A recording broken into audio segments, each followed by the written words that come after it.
I heard her laugh at 2:03 a.m. Soft, breathy, the kind she used to save just for me. And it was coming from our backyard. I froze halfway down the hallway, the dim kitchen lights spilling across the tiles, my phone still glowing in my hand. We lived in a quiet suburb outside Dallas.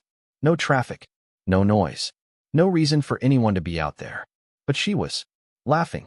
I stepped closer to the sliding glass door, careful not to let the frame creak. The curtains were barely open, just enough. And that's when I saw the shadow move. Not hers. Someone else was standing with her in the dark. And when she leaned in, I stopped breathing. Who the hell was in my backyard at 2 a.m.?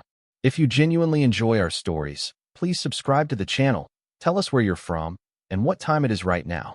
It's always fascinating to know how far our story flows. At first, I told myself I was imagining things. That maybe it was a neighbor. A quick chat. Nothing more. But something wasn't right. Emily never laughed like that with strangers. I backed away before they could see me and stood in the kitchen, heart pounding, trying to make sense of it. 5 minutes passed. Then 10. The sliding door opened. "Hey," she said casually, walking in like nothing happened. "Why are you up?" I studied her face. "Calm. Too calm." "I heard you outside," I said. She shrugged, grabbing a glass of water. "Just getting some air." At 2 a.m. She smirked. "Couldn't sleep." "Relax." That's when it hit me. She didn't even hesitate. "Who were you talking to?" She paused. Just a second. Then, nobody. Nobody. But I had seen the shadow. The next day, everything felt off. She was glued to her phone, smiling at messages she wouldn't show me. I tried to shake it, tried to believe her, but my gut wouldn't let it go. That night, I stayed up. Waited. 1:47 a.m. Her side of the bed shifted. Slowly, carefully. She thought I was asleep. I listened as she slipped out, her footsteps fading down the hallway. Then silence. I counted to 30 and followed. The backyard was darker than the night before, but I didn't need to see clearly. I heard him this time. A low voice. Confident. "You said he wouldn't notice." Emily laughed again. That same laugh. "He doesn't," she said. "He never does." Something inside me cracked. I pulled my phone out and hit record.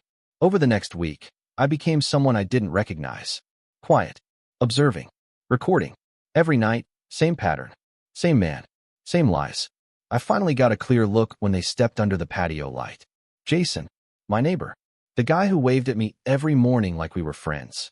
I confronted her on a Thursday. I couldn't hold it in anymore. "I know about Jason."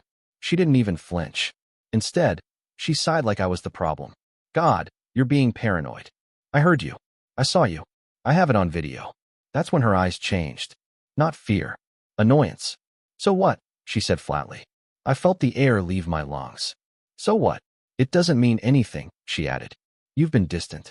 I needed something. Something. "That's your excuse?" She crossed her arms. "Don't act like you're perfect." I stared at her, waiting for remorse. There was none. The next few days were worse. She didn't stop. Didn't even try to hide it anymore. Sometimes she didn't even wait until I was asleep. It was like she wanted me to know. Like she enjoyed it. That's when I stopped reacting. Stopped arguing. Stopped caring. At least, that's what she thought. I called a lawyer the following Monday. Quiet office in downtown Dallas. Divorce. Asset protection. Evidence. He didn't need much convincing once I showed him the videos. "Keep documenting," he said. "And don't confront her again." Oh, I wouldn't. Not yet. Then I found the messages. She had gotten careless. Left her phone unlocked on the kitchen counter. I wasn't even planning to check. But something pulled me. Jason, tonight again? Emily, he's clueless. Same time. Jason, backyard.